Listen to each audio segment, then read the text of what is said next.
Video में Bihar board class 10th question bank 2022 second sitting द्वितीय पाली ऑब्जेक्टिव क्वेश्चन का सलूशन करो। देखिए दोस्तों, क्वेश्चन नंबर 76 है। करा निम्नलिखित में किसका दशमलव प्रसार शांत है। तो कंडीशन है दोस्तों, पहले भिन्न कटेगा तो काट देंगे, उसके बाद हर के अभाज्य गुणनखंड करेंगे। हर के अभाज्य गुणनखंड में 2 या 5 हो या 2 5 दोनों हो तो शांत होगा। ठीक है दोस्तों, तो इसका ए नंबर सही होगा दोस्तों आंसर। पहले देखिए कैसे इसको, ये इतना लिखा हुआ है दोस्तों, ठीक है ना। अब इसको काटिए 5 से, पहले कटेगा तो काट देंगे। 5 3 15 होगा, 5 3 15, 5 दूनी 10 इसका। अब देखिए दोस्तों, अब नहीं कटेगा तो ऊपर वाला को अंश बोलते हैं, नीचे वाला का हर। तो इसका अभाज्य गुणनखंड करेंगे तो 2 और 5 आएगा दोस्तों, 2 5 के अलावा कुछ भी नहीं आएगा। इसलिए इसका क्या होगा, शांत होगा। नहीं तो खंड कर सकते हैं आप, जैसे 2 से लगाएंगे कितना होगा, 16 दूनी 32 यानी कितना हो जाएगा। 2 से लगाएंगे तो 160 होगा दोस्तों, फिर 2 से लगाएंगे कितना होगा, 80 होगा, फिर 2 से लगाएंगे कितना होगा, 40 होगा, फिर 2 से लगाएंगे तो 20 होगा, फिर 2 से लगाएंगे तो 10 होगा, फिर 2 से लगाएंगे तो 5 होगा। यानी खंड करने पर 2 5 आएगा तो क्या होगा दोस्तों, शांत होगा। ये खाली 2, ये खाली 2, ये खाली 2, ये खाली 5। ठीक है दोस्तों, तो खंड करने पर 2 5 आए तो शांत होगा, ये खाली 2, ये खाली 5 दोनों आए तो शांत हो जाएगा। इसके अलावा कोई दूसरा संख्या आ जाएगा तो अशांत हो जाएगा। 2 धन पूर्णांकों ए और बी के लिए बराबर है, ए और बी के लिए बराबर है। कहने का मतलब दोस्तों, ए और बी है ना, ए और बी है, तो ये ऑप्शन के अकॉर्डिंग बनाइए दोस्तों। कह बराबर के मतलब क्या हुआ, बराबर आना चाहिए। धन पूर्णांक जानते हैं क्या होता है दोस्तों, धन पूर्णांक। ठीक है, तो ई जो है ए और बी कौन ऑप्शन से गुना करें जिसको इसमें कोई परिवर्तन नहीं है, यानी यही रह जाएगा। अगर जिसको ए 1 से गुना करते हैं तो ये ए बी रह जाएगा, इसको भी बी को 1 से गुना करेंगे तो बी ए रह जाएगा। ठीक है दोस्तों, तो बराबर कौन होगा दोस्तों, बराबर 1 होगा। यानी 2 धन पूर्णांकों ए और बी के लिए बराबर है, तो इसका आंसर क्या होगा दोस्तों, 1 होगा। यानी कहने मतलब जो धन पूर्णांक रहेगा दोस्तों उसमें चेंजिंग नहीं होना चाहिए। अगर जो आप देखिए 2 से गुना करते हैं तो 2 या 2 भी हो जाएगा, 0 से गुना करते हैं तो 0 0 हो जाएगा। यानी जे है धन पूर्णांक वही आना चाहिए। तो इसका ऑप्शन नंबर क्या होगा दोस्तों, 1। अब देखना दोस्तों नेक्स्ट 78 नंबर। तो 78 नंबर में कह रहा, निम्नलिखित में कौन सा युग्म सअभाज्य है। तो पहले इसका बेसिक जानिए दोस्तों, सअभाज्य संख्या क्या होता है। वो ऐसी 2 संख्या जिसके एचसीएफ क्या हो दोस्तों, 1 हो, उसे सअभाज्य संख्या कहते हैं। सर क्या हो जाएगा, बी नंबर होगा दोस्तों, क्योंकि इसमें देखिए 7 कॉमन है। ठीक है दोस्तों, इसमें 13 कॉमन है, इसमें 21 कॉमन है। ठीक है ना, तो एक कॉमन का मतलब 21 एचसीएफ होगा, इसका 13 एचसीएफ होगा, इसका 7 एचसीएफ होगा। ठीक है ना, तो एचसीएफ किसका 1 आएगा दोस्तों, बी नंबर का। तो याद रखिएगा दोस्तों, सअभाज्य संख्या किसे कहते हैं, वो ऐसी 2 संख्या है जिसका एचसीएफ क्या हो, 1 हो, उसे सअभाज्य संख्या कहा जाता है। अब नेक्स्ट देखिए 79 नंबर। तो 79 नंबर है क्वेश्चन दोस्तों, निम्नलिखित में से कौन यौगिक संख्या है। तो यौगिक संख्या है ना दोस्तों, तो यौगिक संख्या किसे कहा जाता है, अभाज्य संख्या को। अभाज्य संख्या को यौगिक संख्या या रूट संख्या भी कहा जाता है।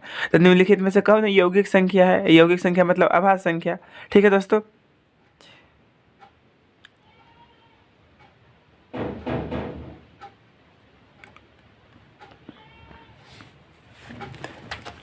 तो अभाज्य संख्या इसमें देखिए दोस्तों क्या हो जाएगा, ए भी हो जाएगा और सी भी हो जाएगा और डी भी हो जाएगा। यहाँ क्वेश्चन एरर है दोस्तों, इसको सही कर लीजिए। मेरे अकॉर्डिंग से यहाँ क्या होना चाहिए, बी नंबर होना चाहिए। बी नंबर क्या होगा, यहाँ संयुक्त संख्या लिखा आएगा दोस्तों। देखिए आंसर बी नंबर दिया है, क्या दिया है, 79 का 79 का बी नंबर दिया है। ठीक है, कौन नंबर दिया है दोस्तों, आंसर इसका बी नंबर दिया है। तो यहाँ सही कर लीजिए, ये गलती लिख दिया है दोस्तों। ठीक है ना, यहाँ क्या लिखाएगा, निम्नलिखित में से कौन संयुक्त संख्या है, यहाँ संयुक्त लिखाएगा। तो सबसे छोटी यहाँ क्या लिखाएगा दोस्तों, संयुक्त संख्या। तो ठीक है, तो निम्नलिखित में से कौन संयुक्त संख्या है, बी नंबर। तो इसको सही कर लीजिए दोस्तों। ठीक है, तो क्वेश्चन को सही कर लीजिए, आंसर बी नंबर होगा इसका। यहाँ संयुक्त संख्या लिख लीजिए। संयुक्त संख्या भाज्य संख्या को कहा जाता है, भाज्य संख्या को संयुक्त संख्या भी कहा जाता है। ठीक है दोस्तों, तो बी नंबर सही होगा दोस्तों। यहाँ यौगिक संख्या नहीं होगा, यहाँ पे जो है ना यौगिक संख्या हटा के आप लिख लीजिए संयुक्त संख्या। ठीक है, निम्नलिखित में से कौन संयुक्त संख्या है, बी नंबर यानी 21। अब नेक्स्ट देखिए, निम्नलिखित में से कौन अभाज्य संख्या है। तो अभाज्य संख्या कौन है दोस्तों, इसका आंसर होगा डी नंबर। यानी अभाज्य संख्या किसे कहते हैं, 1 से बड़ी हुई सभी प्राकृतिक संख्या है जो स्वयं तथा 1 के अलावा कोई और संख्या से ना कटे। 33 जो है 11 से भी कट रहा, 3 से भी कट रहा, 39 भी 3 से कट रहा, 13 से भी कट रहा। उसी प्रकार 38 जो है 2 से भी कट रहा, 19 से भी कट रहा है, 1 और स्वयं के अलावा कोई से नहीं कटना चाहिए।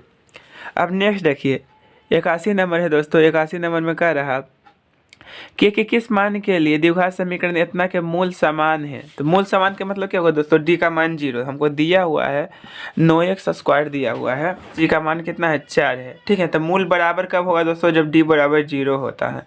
और डी बराबर फॉर्मूला होता है b² - 4ac बराबर 0, तो 0 लिखिए। बी का मान क्या है 3 के, तो 3 के स्क्वायर क्या होगा 3, 9 के स्क्वायर हो जाएगा दोस्तों, 3 का स्क्वायर क्या होगा 9 और के स्क्वायर हो गया। 4ac का मतलब क्या होगा 4 × a × c, तो a का मान 9 है और c का मान 4 है बराबर 0। तो ये दोनों में देखिए दोस्तों, थोड़ा इसको, ये दोनों में क्या कॉमन है, 9 कॉमन है, तो 9 कॉमन लेंगे, के स्क्वायर माइनस 4 × 16 बराबर क्या हो जाएगा 0। तो कहने मतलब के स्क्वायर माइनस 16 बराबर 0। तो के स्क्वायर बराबर क्या होगा दोस्तों 16 होगा, स्क्वायर छोड़ेंगे तो रूट में जाएगा 16, 16 का क्या होगा +-4 लिख लेगा। इसका आंसर क्या होगा दोस्तों +-4। तो +-4 यानी ऑप्शन नंबर बी हो जाएगा इसका सही। अब नेक्स्ट देखिए दोस्तों 82 नंबर है, x - y बराबर 6 है और x² + y² बराबर 30 हो तो x y का मान होगा। तो देखिए हमको क्या दोस्तों इसमें दिया हुआ है x - y बराबर 6, x² + y² बराबर 30, तो हमसे पूछ रहा है x y बराबर वाट। तो देखिए दोस्तों ये जो दिया हुआ है समीकरण, इसमें दोनों तरफ अगर जो वर्ग कर देंगे तो x - y का होल स्क्वायर हो जाएगा बराबर 6 के स्क्वायर हो जाएगा। तो यहाँ a - b का होल स्क्वायर क्या होता है दोस्तों a² + b² - 2ab, 6 का स्क्वायर 36 होता है दोस्तों। ठीक है, अब x² + y² का वैल्यू हमको दिया हुआ है 30। ठीक है दोस्तों, ये प्लस में ही इधर आएगा तो माइनस में हो जाएगा दोस्तों, ये माइनस में उतर गया तो प्लस में हो गया दोस्तों। तो ये घटेगा तो क्या हो जाएगा दोस्तों -6 हो जाएगा बराबर 2xy, यानी कि xy बराबर क्या हो जाएगा दोस्तों -3। क्या आ जाएगा दोस्तों इसका आंसर -3 है। बिल्कुल आसान तरीका से बनाए हैं दोस्तों। ठीक है, इसका आंसर आ जाएगा -3 जो कि ऑप्शन नंबर डी में दिया हुआ है। ठीक है दोस्तों, तो यानी 82 नंबर का डी नंबर होगा। अब देखिए 83 नंबर, तो द्विघात समीकरण इतना के मूल होंगे। मूल मतलब जानते हैं दोस्तों x का मान, तो इसमें y है तो y का मान पूछ रहा है दोस्तों, y² + 3y - 18 बराबर 0। ठीक है दोस्तों, अब देखिए इसका ट्रिक से बनाएंगे। ये जैसे है ना -18, ठीक है, चिन्ह रहने दीजिए, चिन्ह देखेंगे बाद में। इसको खंड करेंगे तो क्या आएगा, इसको खंड करने पर दोस्तों हमको जैसे देखिए ये क्या है -18, अब इसका अभाज्य गुणनखंड कीजिए तो इतना आएगा 9 आएगा, फिर 3 से लगेगा इतना आएगा। अब इसको कैसे लिखें, जो गुना करने पर क्या आना चाहिए दोस्तों -18 जोड़ने पर क्या आना चाहिए 3 आना चाहिए। तो देखिए कैसे रिलेशन बन रहा है, ये दोनों में 3 दूना 6 है और ये क्या है 2 है। ठीक है दोस्तों, अगर जो इसको हम 3 दूना 6 हो गया, 3 दूना 6 हो गया, 3 हो गया। देखिए दोस्तों माइनस में होगा, अब देखना है क्या समझना है। इसको जो गुना करेंगे तो -18 आ जाएगा, इसको जोड़ेंगे 6 - 3 तो क्या आ जाएगा 3 आ जाएगा। ठीक है दोस्तों, अब देखिए ट्रिक से कैसे बनेगा। तो बाई है ना, यहाँ x नहीं है बाई है, तो बाई बराबर c का वैल्यू है 2 बार लिख दीजिए, कोमा देकर लिख दिए। ठीक है, सब ट्रिक से बता रहे हैं दोस्तों। आइए अभाज्य गुणनखंड किए हैं जिसका ये जो किए हैं खंड, इसका विपरीत चिन्ह से इसमें भाग दे दीजिए, बस आ गया आंसर। तो विपरीत चिन्ह देखना है, तो 6 है तो इसका माइनस हो जाएगा, ये -3 है तो 3 हो जाएगा, चिन्ह विपरीत करना है दोस्तों। अब हो गया आंसर, 6 × 18 हो गया और 3 × 6 = 18 हो जाएगा, यानी कि 3 - 6 या -6 3 कोई आगे पीछे दिया होगा 6 जो है माइनस में है, यानी -6 और 3, ऑप्शन नंबर ए होगा दोस्तों। 83 नंबर का ये नंबर। अब चलते हैं नेक्स्ट क्वेश्चन के लिए। द्विघात समीकरण इतना कि मूलों की प्रकृति है, तो मूलों की प्रकृति जब भी पूछेगा ना दोस्तों तो आपको क्या करना है, डी का मान निकालना है। ठीक है दोस्तों, डी का मान। ये क्वेश्चनों कैसे हमको समझ में नहीं आ रहा, लग रहा है इससे छोटे है दोस्तों। हम क्या करें इसमें, देखिए थोड़ा सा देख लेता हूँ, इसको सुधार करने की कोशिश करता हूँ। ये x² है, यहाँ क्या दिया हुआ है 5x है कि क्या है पता नहीं चल रहा है। ठीक है दोस्तों, यहाँ 5 तो है, यहाँ गलती है, कुछ तो गलती है यहाँ पे। x² x + 5 बराबर 0। अगर देखिए दोस्तों ऐसे करके बनाते हैं तो इसमें a का मान 1 है। यहाँ देखिए दोस्तों कुछ चिन्ह होगा, हम डायरेक्ट बोल रहा हूँ, यहाँ प्लस हो या माइनस हो, यहाँ कुछ होगा। x के बाद जो है ना प्लस माइनस करके कुछ भी होगा, तो मान लीजिए हम प्लस यहाँ है। ठीक है ना, a के मान 1 हो गया, b का मान 1 हो गया, c का मान 5 हो गया। तो d बराबर निकालिए, क्या होता है फॉर्मूला b² - 4ac। तो d बराबर b कितना है 1 का स्क्वायर क्या होगा 1 के होगा -4ac तो डी बराबर 1 माइनस 20, तो डी का मान कितना गया दोस्तों -19। -19 कहने मतलब डी का मान जो है 0 से क्या है दोस्तों छोटा है, 0 से छोटा है ना, इसलिए मूल क्या होगा दोस्तों, मूल होगा अवास्तविक, यानी कोई वास्तविक मूल नहीं। तो देखिए इसका अगर जो सी नंबर दिया है तो सही है, 84 का सी नंबर।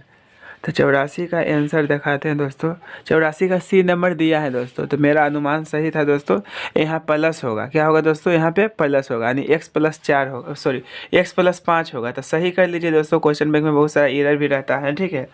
ठीक है, तो डी के मान अगर जो 0 से छोटा आ गया तो मूल क्या होगा दोस्तों, काल्पनिक मूल होगा या अवास्तविक मूल, वास्तविक मूल नहीं भी बोल सकते हैं, ठीक है। और डी का मान अगर जो 0 से यही बड़ा आ जाता है तो क्या होता, मूल वास्तविक होता और असमान होता है। यही अगर जो डी बराबर 0 आ जाता तो दोनों मूल बराबर होता। ये कंडीशन लिख दिए दोस्तों, फार्मूला के एक अलग वीडियो बनाए हैं, देख लीजिए, उसमें टोटल फार्मूला का डिस्कस है। चलते हैं नेक्स्ट क्वेश्चन की ओर दोस्तों, तो इसका आंसर होगा सी नंबर होगा दोस्तों। अब नेक्स्ट क्वेश्चन चलते हैं 85 नंबर। तो 85 नंबर में कह रहा है दोस्तों 84 सी होगा, 85 देखिए निम्नलिखित में से कौन समांतर श्रेणी में नहीं है, नहीं है, ठीक है दोस्तों। तो समांतर श्रेणी में कौन नहीं दोस्तों, अंतर जिसका समान नहीं आएगा वो नहीं होगा। यहाँ देखिए 25 में से 1 घटेगा 24, 49 में से 25 घटेगा 24, ये समांतर श्रेणी में है, ठीक है दोस्तों। ई में देखिए दोस्तों, इसको भी अगर जो ई है तो इसको भी अगर सेकेंड में से जस्ट घटाएंगे तो एपी में आ जाएगा दोस्तों। इसका डी नंबर गलत होगा दोस्तों, यानी समांतर श्रेणी में डी नंबर नहीं होगा, यानी कि 0.22 में 0.2 घटाएंगे या फिर 0.222 में 0.22 घटाएंगे, ये एपी में नहीं होगा, इसको घटा के ले लीजिए, अंतर समान नहीं आएगा। तो इसका होगा डी नंबर 85 का। अब नेक्स्ट क्वेश्चन देखिए, तो 86 नंबर है, यदि किसी समांतर श्रेणी का एनवा पद इतना हो तो इसका सार्वंतर होगा, यानी कि सार्वंतर मतलब डी। एनवा पद मतलब दोस्तों एन का मान, एन का मान हमको दिया हुआ है 5 - 3n। तो आपको पता है डी बराबर फॉर्मूला होता है a2 - a1। तो कैसे आएगा a2 - a1, यहाँ रखिए एन के मान पहले 1 रखिए, तो 5 - 3 × 1 = 2। उसी प्रकार एन का मान 2 रखिए, तो 5 × 3 × 2, तो बराबर कितना हो जाएगा दोस्तों -1। तो डी बराबर क्या होता है a2 - a1, a2 - a1। तो a2 का मान -1 है और a1 के मान 2 है, घटेगा तो क्या आ जाएगा -3। तो इसका आंसर क्या आएगा दोस्तों -3, यानी डी का मान -3। अब देखिए इतना कह रहा कौन सा पद शून्य है, कौन सा पद मतलब एनवा पद, एनवा पद क्या होगा दोस्तों शून्य होगा।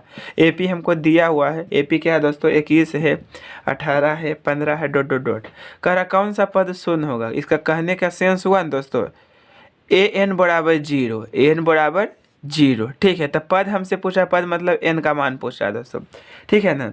तो समझिएगा कौन सा पद शून्य होगा, यानी एनवा पद शून्य होगा। n का फॉर्मूला होता है a + n - 1 × d बराबर 0 है, तो 0 लिखिए। a का मान कितना है 21 है, n - 1 × d, d का मान निकाल लीजिए दोस्तों, 18 - 21 - 3 आएगा बराबर 0।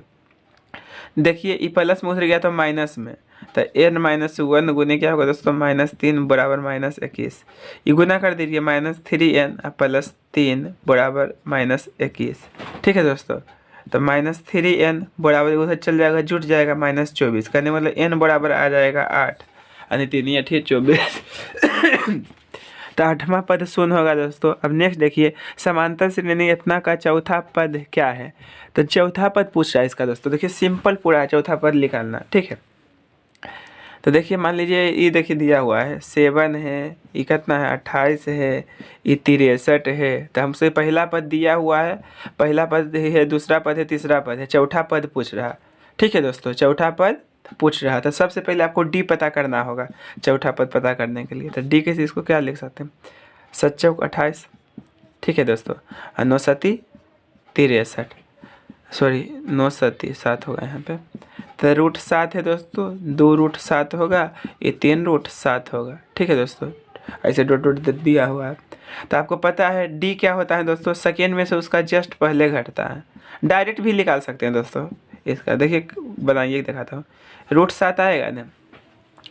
तो देखिए जे भी अंतिम पद लिखा हुआ रहेगा, जैसे मान लीजिए पहला पद है, दूसरा पद है, तीसरा पद, इसमें डी जोड़ेंगे ना तो अगले पद हमको मिल जाएगा, अगले पद मिल जाएगा। नहीं तो ऐसे समझिए, देखिए ध्यान से, पहला पद को a लिखते हैं, दूसरा पद को a2 लिखते हैं, तीसरा पद को a3 लिखते हैं, सॉरी यहाँ प्लस नहीं देगा, चौथा पद को क्या लिखेंगे a4। तो a4 पूछ रहा, चौथा पद हमसे पूछ रहा, ठीक है। तो ये सब तो लिखला हुआ दोस्तों, इस सब से कोई मतलब नहीं। चौथा पद के मतलब क्या हुआ, a + 3d हुआ ना दोस्तों, तो ए के मान आपको पता है क्या है, √7 है।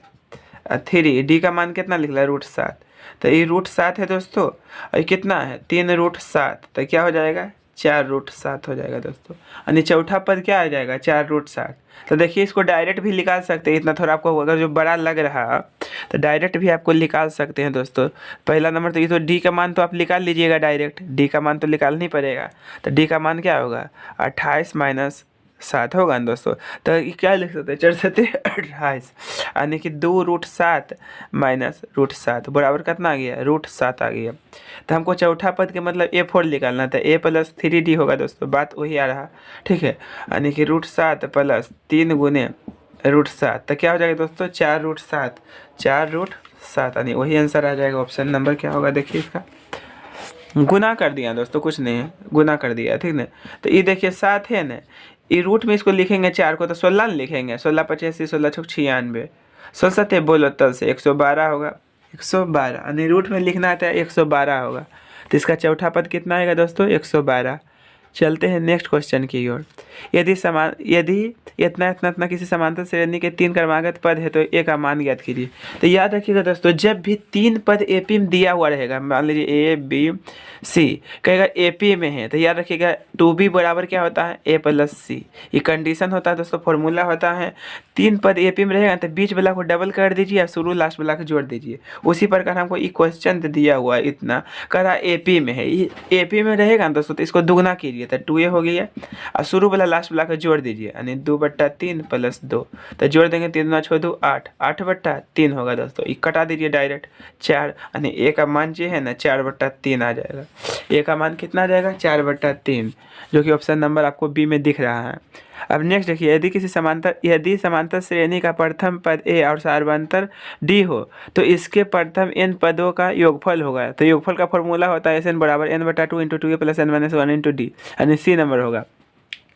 अब नेक्स्ट देखिए दोस्तों, 91 नंबर क्वेश्चन जो दिया हुआ है, ये दिया हुआ जब भी ऐसा क्वेश्चन रहेगा वो प्लस एगो माइनस करके दिया हुआ, ठीक ना, चाहे साइन रहे कोस रहे कुछ भी रहे 10 भी रहे, यानी छों में से कुछ भी फलन रहेगा दोस्तों, तो इसको हर का परिमेयकरण किया जाता है। और हर का परिमेयकरण पता है कैसे करते हैं दोस्तों, देखिए नहीं पता तो देख लीजिए एक बार। ये चीज़ जो लिखा हुआ रहेगा ना वही चीज़ लिखना है, खाली ये चिन्ह जो है इसका अपोजिट लिखना है। अपोजिट का मतलब होता है उल्टा, यहाँ प्लस रहेगा तो माइनस, माइनस रहेगा तो प्लस, यहाँ प्लस क्या लिखेंगे माइनस लिखेंगे, सॉरी कोस नहीं है तो कोस लिखेंगे, कोस थीटा बटा 1 - कोस थीटा। तो ऊपर में हमेशा देखिए क्या हो जाएगा, इसमें हो जाएगा a - b का होल स्क्वायर हो जाएगा। नीचे हमेशा जो है प्लस रहे कुछ माइनस रहे, नीचे हमेशा क्या लगेगा a² - b²। ठीक है दोस्तों, तो ये स्क्वायर में 2 वो है तो एगो निकल जाएगा 1 - कोस थीटा।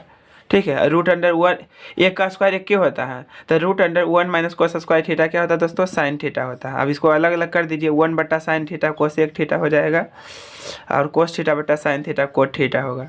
इसको अलग अलग कर दिए दोस्तों, 1/sin theta minus cos theta बटा साइन थीटा, तब ये चीज़ प्राप्त हुआ।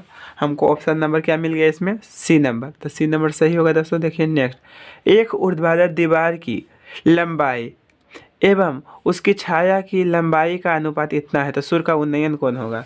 कहने का मतलब ऊर्ध्वाधर मतलब होता है दोस्तों सीधा, यानी एक ऊर्ध्वाधर दीवार की लंबाई एवं छाया ही बनेगा दोस्तों का अनुपात कितना दिया हुआ, यानी 1/√3। 1/√3 का मतलब समझे, तो ये लंबाई के मान दिया हुआ, यानी ऊर्ध्वाधर दीवार की लंबाई दिया हुआ दोस्तों, ये छाया की लंबाई दिया हुआ। तो यहाँ जो ऐसे मिला ना कोण, तो यही उन्नयन कोण पूछ रहा है। तो ये लंब बटा आधार tan थीटा होता है दोस्तों, तो tan थीटा बराबर 1/√3। तो 1/√3 पता है दोस्तों क्या होता है tan 30 डिग्री का मान होता है। इकट गया थीटा का मान निकल गया 30 डिग्री, जो कि आपको ऑप्शन नंबर ए में दिख रहा है। तो इसका ए नंबर ऑप्शन होगा दोस्तों। नेक्स्ट नंबर देखिए 93 नंबर, तो 93 नंबर में हमको क्वेश्चन में दे रहा है दोस्तों सेक 30 डिग्री अपॉन कोसेक 60 डिग्री। तो सेक 30 डिग्री देखिए दोस्तों, इस समय कन्फ्यूज होता है बहुत सारा स्टूडेंट, तो इसका हम ट्रिक भी बताएं दोस्तों निकालने के लिए। क्या बताएं दोस्तों, देखिए क्या हो गया दोस्तों, ठीक है हाथ। अब देखिए दोस्तों सेक 30 डिग्री, तो इसमें कंफ्यूज कर जाता है कितना स्टूडेंट। हम ट्रिक बताए हैं 0, 30, 45, 60, 90। 3 को आप याद रखिए ना, साइन, ठीक है, कोस और क्या चीज़ टेन। तो इतना भी नहीं याद होता तो खाली ओनली 10 के रखिए याद। इसका ट्रिक बना दिए हैं, देख लीजिएगा। हाथ वाला बहुत जहरीला ट्रिक बताएं दोस्तों। पहले देखिए साइन, देखिए यहाँ सेक पूछा है, आपको कोस के पता है ना। कोस वाला ट्रिक देखिए क्या बताएं, 0, 30, 45, 60, 90। तो 30 डिग्री कौन होगा, ई होगा। तो कोस के लिए एंटी क्लॉकवाइज √3/2, √3/2। कोस 60 डिग्री का मान क्या होता है, √3/2। उलट दीजिए, 2/√3। उसी प्रकार दोस्तों देखिए साइन के लिए एंटी क्लॉकवाइज गिनते हैं, सॉरी साइन के लिए क्लॉकवाइज, कोस के लिए एंटी क्लॉकवाइज। तो साइन 60 डिग्री, देखिए कोसेक साइन का उल्टा होता है। तो 60 ये हुआ दोस्तों साइन के लिए क्लॉकवाइज, तो √3/2 होगा। √3/2 के उल्टा क्या होगा दोस्तों, 2/√3, 2/√3। तो देखिए 2/√3 है, ये तो कट ही जाएगा दोस्तों, ये √3/2 हो जाएगा। तो ये कट गया, कट गया, कट गया। क्या आएगा इसका आंसर दोस्तों, 1 आएगा। तो इसका आंसर दोस्तों 1 आएगा, जो कि ऑप्शन नंबर डी में दिया हुआ है। अब नेक्स्ट देखिए 94 नंबर क्वेश्चन जो है दोस्तों, हम यहाँ लिख देता हूँ। 2 sin² 63 डिग्री है, +1 + 2 sin² 27 डिग्री है। ठीक है दोस्तों। अब देखिए 3 cos² 17 डिग्री है, -2 + 3 cos² 73 डिग्री है। देखिए दोस्तों MCQ में क्वेश्चन दिया है तो ऑब्जेक्टिव टाइप की तरह हम बनाते हैं। ये दोनों में पहले हम 2 कॉमन लेते हैं, तो क्या बच जाएगा sin² 63 degree plus sin² 27 degree +1। उसी प्रकार A और A में कॉमन लिए 3 दोस्तों, तो क्या बच जाएगा cos² 17 degree plus cos² 73 degree -2 है तो -2 लिखिए। ठीक है दोस्तों। अब देखिए यहाँ थोड़ा सा कॉमन सेंस लगाइए, डायरेक्ट बना देता हूँ। इसको जो कोस में चेंज करेंगे ना तो क्या हो जाएगा cos² 27 डिग्री, तो साइन एंगल सेम मिल जाएगा। यानी ये दोनों मिल रहा है, देखिए बनाइए देता हूँ। ठीक है दोस्तों, यानी sin² 63 डिग्री को हम लिख सकते हैं cos² 27 डिग्री। ये तो जैसे वैसे रहने दीजिए, क्योंकि फॉर्मूला यहाँ लगेगा, पता है क्या, sin² theta plus cos² theta बराबर 1, 3। उसी प्रकार cos² 17 डिग्री को हम क्या लिख सकते हैं, sin² 73 डिग्री। 90 माइनस ये करके लिखते हैं ना, डायरेक्ट लिखिए ना, ऑब्जेक्टिव है। ठीक है, -2। अब देखिए दोस्तों इसका वैल्यू 1 होता है, तो 1 × 2 2 होगा, 2 1 3 हो जाएगा। ठीक है। उसी प्रकार देखिए दोस्तों ये क्या हो जाएगा, 1 हो जाएगा, 1 × 3 3 होगा, 3 में से 2 घटेगा तो 1 बचेगा। यानी इसका आंसर जो है दोस्तों आपको 3 निकल के आ जाएगा। तो इसका आंसर 3 होगा, जो कि ऑप्शन नंबर डी में दिया हुआ है। अब नेक्स्ट देखिए दोस्तों 95 नंबर, थोड़ा कॉमन सेंस लगाने वाली बात है इस क्वेश्चन में। तो हमको दिया हुआ है दोस्तों कोस α + β बराबर 0। तो हमसे पूछ रहा है साइन α - β बराबर वाट, ये चीज़ हमसे पूछ रहा है। तो यहाँ देखिए दोस्तों कोस जो है ना α + β 0 दिया हुआ है, तो 0 को हम लिख सकते हैं cos 90 डिग्री। cos 90 डिग्री का मान क्या आता है, 0। तो ये कट गया, ये कट गया, यानी α + β बराबर हमको आ गया 90 डिग्री। ठीक है दोस्तों। तो यहाँ से देखिए दोस्तों अल्फ़ा की वैल्यू निकाल लीजिए। अल्फ़ा की वैल्यू क्या लिख लेगा दोस्तों, तो अल्फ़ा बराबर हमको निकल जाएगा 90 - β, 90 - β। तो अल्फ़ा के जगह पर रख दीजिएगा 90 - β। साइन जो है न दिया हुआ, देखिए क्या है साइन, अल्फ़ा के जगह पर रख दीजिए 90 डिग्री - β। ठीक है, माइनस क्या है दोस्तों, बीटा है। ऐसा अच्छा समझिए इसको। पहले देखिए कैसे, हमसे क्या पूछा दोस्तों, साइन α - बीटा। तो साइन जो है ना अल्फ़ा के जगह पर क्या रख सकते हैं दोस्तों, 90 - बीटा। और माइनस बीटा तो दिया हुआ है, ये तो पहले से दोस्तों बीटा, ये अल्फ़ा के जगह पर इतना चीज़ रखे हैं। ठीक है, एक स्टेप बचा लिए। अब देखिए 90 डिग्री -2 बीटा होगा दोस्तों। तो ये जो जोड़ घटा के लिखते हैं उसको थीटा पढ़िए, क्या पढ़िए दोस्तों, थीटा। तो साइन 90 - थीटा क्या होता है पता है, कोस थीटा, यानी cos 2 बीटा होगा इसका आंसर, cos 2 बीटा, जो कि ऑप्शन नंबर डी में दिया हुआ है दोस्तों। चलते हैं दोस्तों नेक्स्ट क्वेश्चन की ओर।